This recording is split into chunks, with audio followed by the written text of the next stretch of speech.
सांगण्याचा उद्देश आहे की मी अधिकारी म्हणजे नक्की काय. आता प्रत्येकाला प्रश्न पडलाय हाच नाव का. तर अधिकारी हा जो शब्द आहे ग्रामीण भागामध्ये किंवा सगळीकडे तो खूप रूढ झालेला. जर काही नाही झालं तर तुम्ही कसं कमबॅक करा. येस, शासन याच्या जवळपास 600 ते 700 कोटी रुपये युवकांसाठी खर्च करतात. मग या केसमध्ये मुलांची मानसिक स्थिती पूर्ण खालवलेली असते. अँझायटी, डिप्रेशन, कधी कधी सुसाईड केस.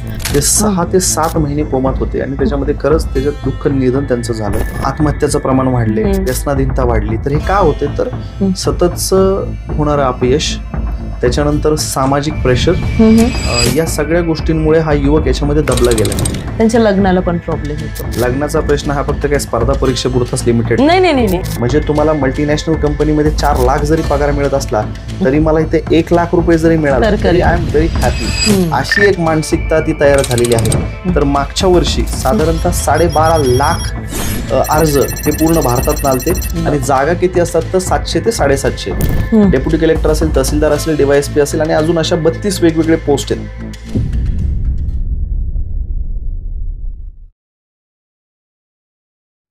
नमस्कार. आज ग्रो मोशनच्या या पॉडकास्ट सिरीजमध्ये सगळ्यांचं पुन्हा एकदा स्वागत आहे. नेहमीसारखं आजही काहीतरी आपण वेगळा टॉपिक घेऊन आलेलो आहोत आणि तो एवढा छान आहे की स्पर्धा परीक्षा. आज जे काही माझे बंधू भगिनी हा व्हिडिओज बघतायत त्यांच्यासाठी हा पॉडकास्ट नक्कीच फायद्याचा असेल. हा पॉडकास्टची सुरुवात मी करते. मी अधिकारी हे पुस्तक आहे आणि याची संकल्पना महेश बडे सर जे आपल्या सोबत आहेत त्यांची आहे. तर नवीन येणाऱ्या पिढीसाठी आणि स्पेशली स्पर्धा परीक्षा जे काही लोक देत आहेत त्यांच्यासाठी हा पॉडकास्ट खरंच खूप इन्फॉर्मेटिव्ह होणार आहे. तर माझी एक रिक्वेस्ट आहे, स्टार्ट टू एंड प्लीज हा पॉडकास्ट तुम्ही पहा. तर सर, स्वागत आहे तुमचं ग्रो मोशनच्या या पॉडकास्ट सिरीजमध्ये.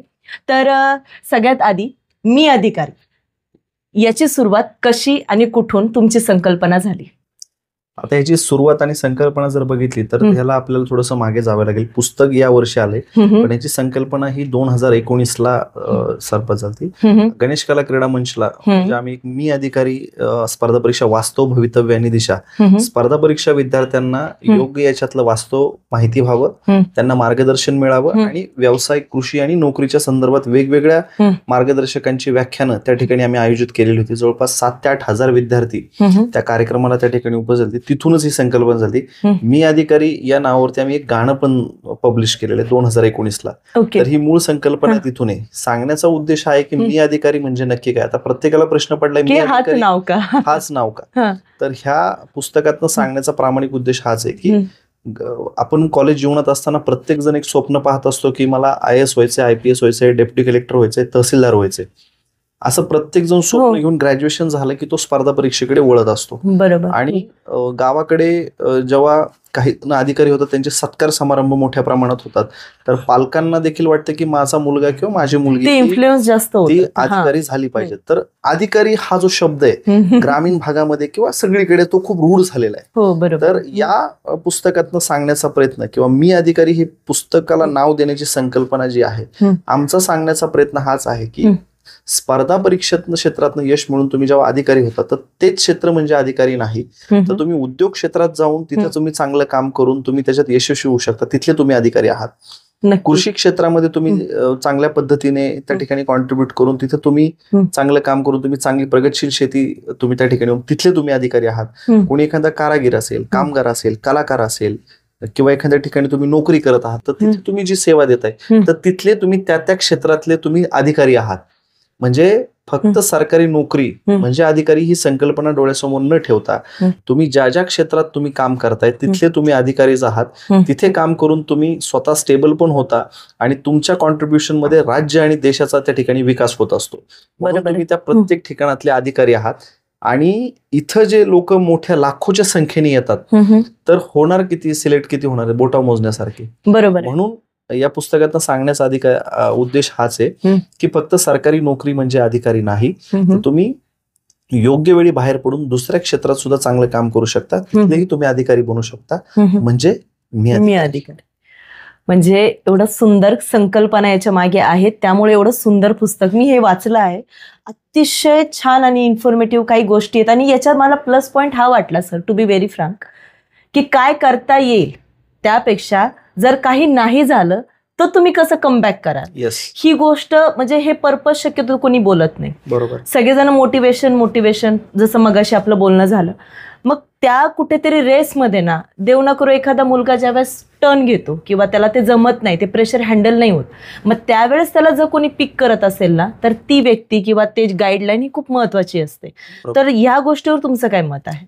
आता याच्यामध्ये सगळ्यात महत्वाचं जर आपण बघितलं तर थोडासा ह्याचं उत्तर मी थोडंसं विस्तृत देतो. आज महाराष्ट्रामध्ये ज्या विविध स्पर्धा परीक्षा आहेत ही इथे संख्या जी आहे जर आपण बघितली ही संख्या आहे 25 लाख. अरे बापरे. म्हणजे विविध एमपीएससी, यूपीएससी, बँकिंग सगळं 25 ते 30 लाखाच्या आसपास विद्यार्थी तयारी करतात. आणि राज्य शासन जागा किती काढतं तर एमपीएससीच्या कार्यकक्षेतनं भरणारी जागा दरवर्षी साधारणतः 3000 ते 4000च्या आसपास. आणि एमपीएससीची तयारी करणारी महाराष्ट्रातली संख्या आहे जवळपास 7 ते 8 लाख. स्थानिक स्वराज्य संस्थेच्या परीक्षा देणाऱ्याची संख्या जवळपास 10 लाखाच्या आसपास. पोलीस भरतीची तयारी करणारी संख्या 10 लाखाच्या आसपास. युपीएससी तर ही संख्या लाखात आहे आणि हा आकडा 25 लाखाच्या आसपास होतो. आणि सिलेक्ट होणारे फक्त किती आहेत? हजारोंमध्ये. तर बाकीचे राहणारे जे आहेत त्यांनी काय करायचं तर हा मोठा गंभीर प्रश्न आहे. तर जेव्हा ह्यांच्या समोर अपयश येतं, अपयश आल्यानंतर हा मुलगा बाबा आता ठीक आहे मी अपयश झालंय, मी परत अजून एकदा ट्राय करतो.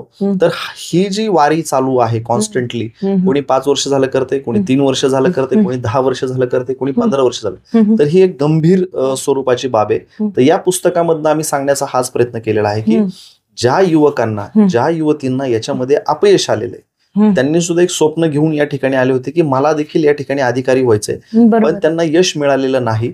अशांचे एक अनुभव कथन, त्यांच्या स्टॅटिस्टिकल स्वरूपामधल्या काही स्टोरीज आम्ही याच्यामध्ये मांडल्यात.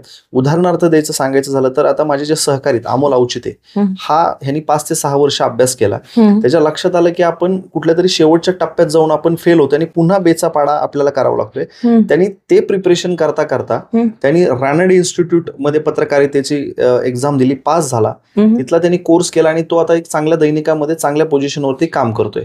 नंबर 2 वृंदावन खेडेकर, हा देखील राज्यसेवेची तयारी करायचा. त्याच्या लक्षात आलं की 3 वर्षानंतर आपल्याकडनं होत नाही किंवा आपल्याला अडचणी येत आहेत, स्पर्धा जास्त आहे, मेहनत सगळेच जण करतात. मग त्यांनी MIT मधनं MBA केलं. आज तो मल्टीनॅशनल कंपनीमध्ये कामाला आहे. संकेत कदम म्हणजे माझे सहकारी आहेत, त्यांच्या लक्षात आलं की बाबा आपण सुद्धा कुठेतरी अडखळतोय. ते करता करता त्यांनी पॅरल शेअर मार्केटचे कोर्सेस केले. आज तो फायनान्शियली स्टँड आहे. सेम अक्षय भिसे, हे सुद्धा शेअर मार्केटमध्ये आज जवळपास मोठं त्यांचं काम या ठिकाणी चालू आहे. नंतर सुशील काटकर म्हणून आहे की जो PSI ला मुलाखत देऊन आला, यश नाही मिळालं, त्याचा पोह्याचा गाडा आहे, रोजचा त्याचा 10 ते 15 हजारचा रोजचा काउंटर आहे. चहा आणि पोहे ही त्याची खासियत आहे. म्हणजे नारायणपेठ आपलं नागनाथ पारच्या भागामध्ये त्याचं ते आहे, तर तो त्याच्यात इश्यूज झाला. असे कितीतरी उदाहरणं आपण याच्यामध्ये दिलेले आहेत की ज्यांना याच्यामध्ये अपयश आलं आणि ज्यांनी एका टप्प्याला येऊन एक डिसिजन घेतलं की नाही, मला ह्याच्यातनं आता बाहेर पडायचंय आणि मला जे क्षेत्र आवडतं किंवा मी ज्याच्यात काम करू शकतो अशा ठिकाणी जाण्याचं त्यांनी धाडस केलं आणि आज ते चांगल्या पद्धतीने त्या ह्याच्यामध्ये यशस्वी. म्हणजे मला जेवढं कळतंय आणि इव्हन ऑब्व्हियसली माझ्या ऑडियन्सला पण, की हे पुस्तक असं गाईड करतंय की मे बी तुम्हाला जर नाही कळत तर जो पॉज असतो ना किंवा जो U-टर्न असतो ना तो कधी आणि कुठे घ्यावा याचं एक प्रॉपर गायडन्स पण असणं खूप जरुरी आहे. कारण असं नाहीये की स्पर्धा परीक्षेसाठी एकच पुस्तक आहे, अनेक पुस्तकं आहेत, मी तर म्हणेन शेकडो आहोत. तर मला असं वाटतं की एक प्रोफेशनल गायडन्स हा हवाच, 100%. पुस्तकरूपी असू दे किंवा कोच. तर सरकार अजून याच्यामध्ये काय काय करतंय? काही आता शासन आपण जर बघितलं शासन स्तरावरती तर शासनाने वेगवेगळ्या प्रवर्गासाठी खूप चांगल्या योजना त्याच्यामध्ये काढल्या. TRT, बार्टी, सारथी, महाज्योतीच्या माध्यमातून शासन याच्या जवळपास 600 ते 700 कोटी रुपये युवकांसाठी खर्च करते. मग त्यामध्ये स्कॉलरशिप असेल, ऑन विद्यार्थ्यांना कोचिंग असेल, बुक्स असतील, या सगळ्या गोष्टीसाठी शासन खर्च करते. पण शासन एका बाजूला एवढ्या करोडो रुपये खर्च करत असताना जागा तेवढ्या प्रमाणात भरल्या जाते का? तर नाही. आपण जर बघितलं तर राज्य शासनाच्या कक्षेतले आणि स्थानिक स्वराज्य संस्थेच्या कक्षेतले जवळपास 6.5 लाखांपेक्षा अधिक पद रिक्त आहेत आणि इकडे लाखोच्या संख्येने विद्यार्थी तयारी करतात, इकडे करोडो रुपये शासन खर्च करते. तर शासनाने एका लेवलला एक ती पॉलिसी डिफाईन केली पाहिजे की रिक्त पदं जेवढी असतील तेवढी टप्प्याटप्प्याने भरली पाहिजेत, जेणेकरून या युवकांना आपल्या करिअरच्या संधीच्या बाबतीत अपॉर्च्युनिटी त्या मिळू शकते. शासनाने भरती प्रक्रियेमध्ये गतिमानता आणली पाहिजे. त्याच्यानंतर परीक्षा वेळेत झाल्या पाहिजेत, वेळापत्रक फॉलो केलं पाहिजेत. या गोष्टी शासनाने जर केल्या तर मला असं वाटतं की युवकांना त्यांचं मॅनेजमेंट करायला सोपं जाईल. खास करून महिला प्रवर्गासाठी त्यांना घरून वेळ खूप कमी मिळतो आणि फायनान्शियल प्रॉब्लेम त्याच्यामध्ये मोठ्या प्रमाणामध्ये असतात. तर शासनाने जर ह्या सगळ्या गोष्टींचा जर प्रोटोकॉल व्यवस्थित फॉलो केला तर खास करून मुलींना जी एक खूप कमी कालावधी घरनं दिला जातो तर त्यांना त्या वेळेमध्ये त्यांना स्वतःची संधी आजमावण्याची संधी या ठिकाणी मिळू शकते. ओके, नक्कीच. मी असं अनेकदा पाहिलंय की जसं स्पर्धा परीक्षेसाठी मुलं तयारी करतात, ती मुलगी असू दे किंवा मुलगा, याला एकतर खूप एज जातं, खूप काळ जातो वयाचा, एक स्पेसिफिक टप्पा. जसं आपण म्हणतो की फर्स्ट अटेम्प्ट फेल झाला की सेकंड, थर्ड, मिनिमम 5 अटेम्प्ट तर होतातच सर्रास, म्हणजे माझ्या गावातच होत आहेत. मग या केसमध्ये मुलांची मानसिक स्थिती पूर्ण खालवलेली असते, अँझायटी, डिप्रेशन, कधी कधी सुसाईड केस.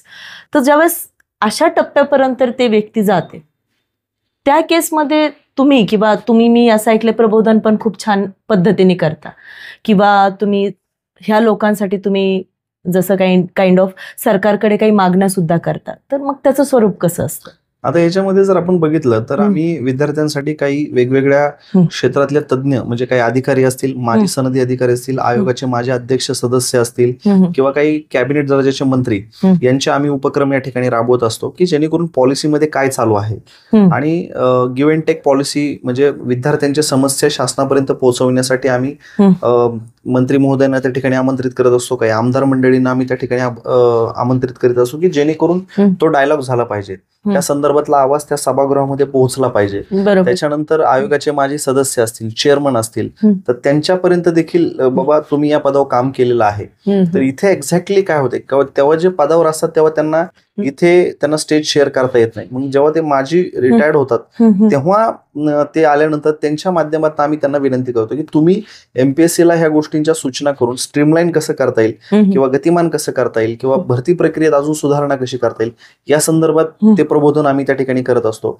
फक्त एवढंच आम्ही प्रबोधन करून ठरत नाही की आम्ही त्याच्यामध्ये जे काही राज्यामध्ये पहिले आलेले जे उमेदवार असतात, डेप्युटी कलेक्टर, PSI किंवा वेगवेगळ्या पदावरती असणारे अधिकारी, त्यांचं देखील मार्गदर्शन आम्ही कार्यक्रम ठेवत असतो. कारण की नव्याने येणाऱ्या विद्यार्थ्यांना योग्य मार्गदर्शन म्हणून अभ्यासाचं नियोजन कसं करावं, कोणती पुस्तकं वाचली गेली पाहिजेत, कशा पद्धतीने प्लॅनिंग दिलं पाहिजे, किती वेळ दिला पाहिजे, या अनुषंगाने देखील आम्ही त्या ठिकाणी प्रबोधनाचा कार्यक्रम आम्ही त्या ठिकाणी घेत असतो, जेणेकरून विद्यार्थ्यांना याचा चांगल्या पद्धतीने फायदा होतो. त्यासोबत आमचे सहकारी किरण निंबोरे यांचं वास्तव कट्टा हे युट्यूब चॅनल आहे, ते देखील तिथे जवळपास 700 ते 800 अधिकाऱ्यांच्या मुलाखती त्या ठिकाणी आहेत. तर तिथून देखील प्रबोधन करण्याचं आम्ही प्लॅनिंग करत असतो. त्यासोबत ह्याच्यात काही सिलेक्टेड आमदार आहेत की जे स्पर्धा परीक्षेच्या विद्यार्थ्यांचे प्रश्न सोडवण्यासाठी वारंवार मुख्यमंत्री असतील, वेगवेगळे अधिकारी असतील, त्यांच्याकडे पाठपुरावा करून विद्यार्थ्यांना न्याय देण्याचा देखील प्रयत्न या आमदार मंडळींच्या माध्यमातून होत असतो. आणि खूप चांगल्या पद्धतीचा आता अवेअरनेस याच्यामध्ये झालेला आहे आणि युवकांचे प्रश्न सोडवण्यासाठी ही सगळी मंडळी झटत असतात आणि आम्हाला जेवढं शक्य आहे तेवढा करण्याचा प्रयत्न आमचा असतो. खूप छान, म्हणजे ऐकून खूप खरंच छान वाटतंय. महाराष्ट्रात अशी कामं खरंच व्हायलाच पाहिजे.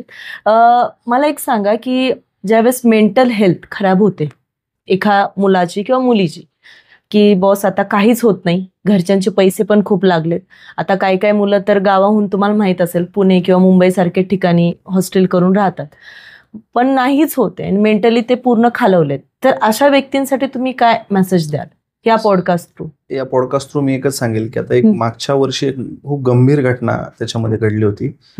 मी त्या गावाचं किंवा ती व्यक्ती कोण यांचा उल्लेख करणार नाही, पण फक्त मी स्टोरी सांगतो, सत्य घटनेवरती स्टोरी. मी स्वतः भेटून आलोय. अधिकारी होण्यासाठी त्या प्रिपरेशन करत होत्या 3-4 वर्षापासून.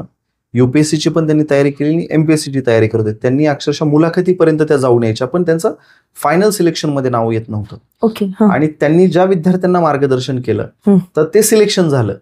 तर त्यांना जे फील झालं की बाबा मी होऊ शकले नाही आणि मी ज्यांना मार्गदर्शन केलं ते झाले, तर तो जो स्ट्रोक बसला त्यांना, तर अक्षरशः ते कोमात गेले.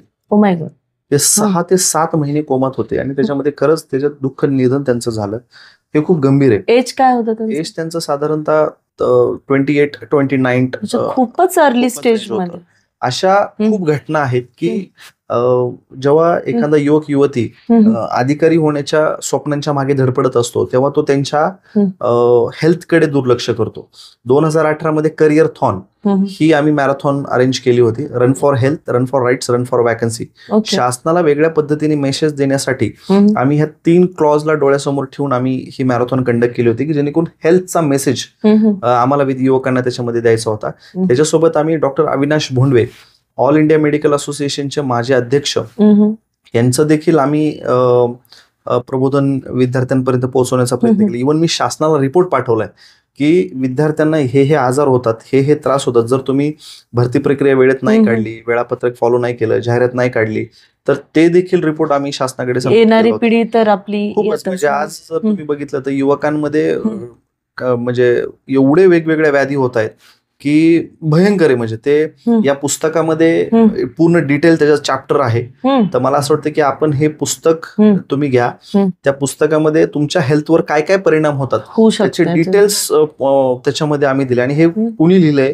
जे ऑल इंडिया मेडिकल असोसिएशनचे एक्स प्रेसिडेंट त्यांनी हे पुस्तक लिहिलेलं आहे. आणि त्यांचे स्वतःचे 20 ग्रंथ आहेत की काय हेल्थवरती प्रॉब्लेम्स होतात. तर एवढ्या एक्सपर्ट लोकांचं त्याच्यामध्ये मार्गदर्शन घेतलंय. यासोबत स्मृतिभ्रंश होणे, त्याच्यानंतर मनोरुग्ण होणे, त्याच्यानंतर आत्महत्याचं प्रमाण वाढले, व्यसनाधीनता वाढली. तर हे का होते? तर सततच होणारं अपयश, त्याच्यानंतर सामाजिक प्रेशर, या सगळ्या गोष्टींमुळे हा युवक याच्यामध्ये दबला गेलाय.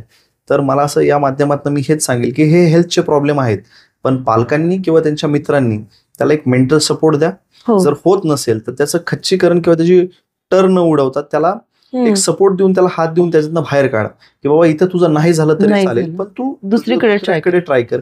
तर हे जर मला असं वाटतं पालकांनी कुठे आग्रह करू नका की बाबा तू 5 वर्ष केले, तू अजून 1 वर्ष ट्राय कर, अजून 1 वर्ष ट्राय कर. माझ्यासमोर अशी उदाहरणं आहेत की 1 वर्ष असं करत 10 वर्ष झाली, आज मुलं अजून इथंच आहेत. तर हे गंभीर आहे.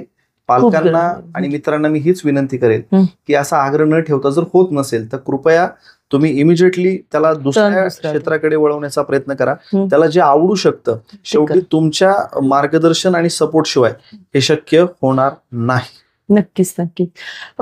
आता यामध्ये अजून एक प्रश्न उद्भवतो. ज्यावेळेस स्पर्धा परीक्षेची तयारी चालू असते, मुलगा असू दे किंवा मुलगी, त्यांच्या लग्नाला पण प्रॉब्लेम येतो. ठीक आहे, कारण तुम्ही जर शिकताय तर या केसमध्ये तर कोणी तुम्हाला मुलगा किंवा मुलगी देत नाही. मग शासनाकडे असं काही धोरण आहे का की समजा हा 10 वर्ष जसं तुम्ही सांगितला टप्पा की याचं काहीच झालेलं नाही कुठेच, आणि पण याच्याकडे आता इनफ अभ्यास तरी आहे, मग या स्टेजवर तो काही करू शकतो का? सरकारच्या नाही, शासनाची अशी कुठली पॉलिसी नाही. लग्नाचा प्रश्न हा फक्त काय स्पर्धा परीक्षेपुरताच लिमिटेड नाही. हा तो universal not like that. I am like समजा 10 वर्षाचा माझ्याकडे एक्सपिरियन्स आहे पण मी फेलच होतीये, तर मी आता एवढासा एक्सपिरियन्स घेऊन कुठे नाही. शासनाचं असं कुठलं धोरण नाहीये. पण याच्यातनं मला एकच सांगायचं की ह्याच्यामध्ये ज्या आम्ही सक्सेस स्टोरीज टाकलेल्या आहेत, कुठल्या की जे अपयश झालं आणि उद्योग क्षेत्रात यशस्वी झाले, खाजगी क्षेत्रामध्ये यशस्वी झाले, नोकरीच्या क्षेत्रामध्ये, कृषी क्षेत्रामध्ये यशस्वी झाले, त्यांची उदाहरणं आम्ही त्याच्यामध्ये त्या ठिकाणी दिलेली आहेत. पण शासनाची अशी कोणतीही वेगळी पॉलिसी त्याच्यामध्ये नाही. नवीन येणाऱ्या पिढीकडे तसं पाहायला गेलं तर एक स्पर्धा परीक्षा, कारण मी पण अनेकदा पाहते की याच्यावरतीच जास्त चालू असतं. फॅमिलीचं पण प्रेशर, म्हणजे मूल जन्माला पण येत नाही किंवा आलेलं असतं नुकतंच कीच तू कलेक्टर, आमचं मूल कलेक्टर. म्हणजे ते प्रेशराईज कुठेतरी आपल्या प्रत्येक घरामध्ये, माहिती नाही हे असं काय बिंबवलं गेलेलं आहे आधीपासूनच की जागा कमी आहेत सरकारच्या आणि मुलांच्या भरती जास्त. तर खरंच जसं तुम्ही बोलताय पुस्तकामध्ये आहेत तशा ते पॉइंट्स की मला असं वाटतं समजा आता मी नवीन आहे आणि मला जर स्पर्धा परीक्षा द्यायची तर त्याआधी मी अशी पुस्तकं वाचेल किंवा तुम्ही जसं बोलले तसं युट्यूबला बरेचसे काही आहेत.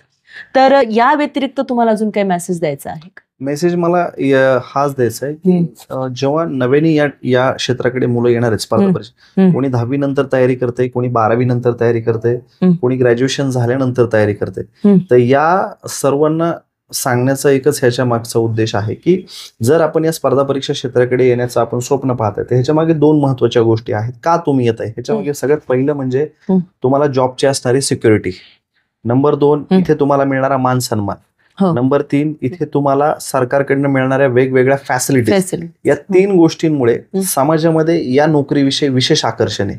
म्हणजे तुम्हाला मल्टीनॅशनल कंपनीमध्ये 4 लाख जरी पगार मिळत असला तरी मला इथे 1 लाख रुपये जरी मिळाला तरी आय एम व्हेरी हॅपी, अशी एक मानसिकता ती तयार झालेली आहे. का तर ह्याच्यामध्ये असणारं रुतबा, पॉवर, याच्यामुळे सगळ्यांचं अट्रॅक्शन या ठिकाणी आहे.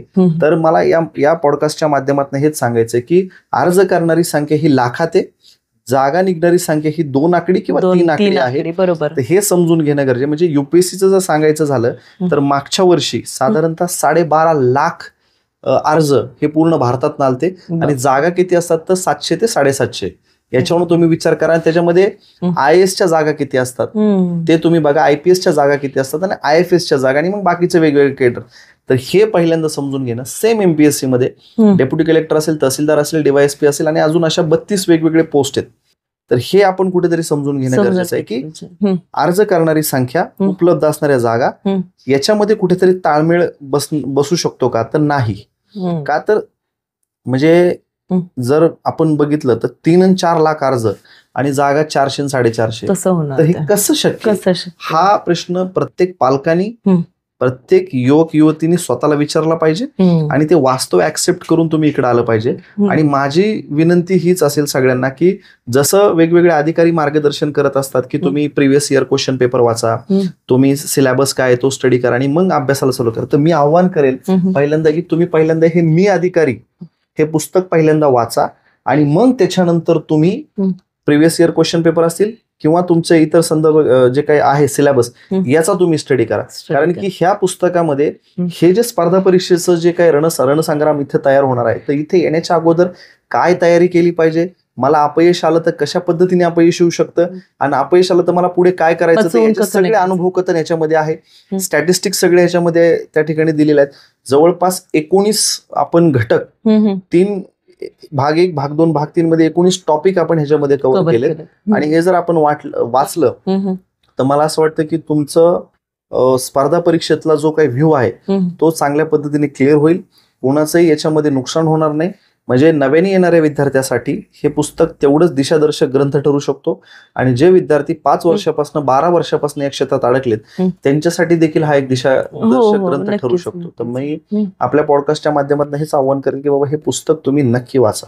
हे जे मी अधिकारी आहे याचे लेखक आहेत ज्ञानेश्वर प्रकाश जाधवर आणि संकल्पना महेश सरांची आणि किरण सरांची आहे. एकंदरीत मी आत्ता एवढा पॉडकास्ट जो आत्ता स्टार्ट टू एंड मी स्वतः घेतला, ऐकला, तर मला असं वाटतंय की नवीन येणाऱ्यांसाठी जे इथे काम करतात ऑलरेडी स्पर्धासाठी, जे म्हणजे प्रेझेंट म्हणू शकतो त्यांच्यासाठी, आणि ज्यांना खूप टाइम होऊन गेलेला आहे की जे अटेम्प्ट करतात बट होत नाही, एकंदरीत सगळ्याच प्लॅटफॉर्मचे जे आत्ता विद्यार्थी आहेत त्यांच्यासाठी हे पुस्तक उपयुक्त आहे. येणाऱ्या काही गोष्टींसाठी, स्पर्धेसाठी, किंवा जर तुम्ही मेंटली थोडेसे सिक असाल किंवा विचारत असाल की आता काय करू, बॅकआउट मारू किंवा नको मारू, तर त्यासाठी तुम्ही हे आधी एकदा चेक करा, एकदा वाचा. आणि सर पुन्हा एकदा धन्यवाद, तुम्ही इथे आलात आणि एवढा छान अनुभव तुम्ही आमच्यासोबत शेअर केलात. तर आजसाठी एवढंच. जय जिजाऊ, जय शिवशंभू. हा व्हिडिओ आपल्याला कसा वाटला ते आम्हाला कमेंट बॉक्समध्ये कळवा आणि आपल्या मित्रांबरोबर शेअर करायला विसरू नका.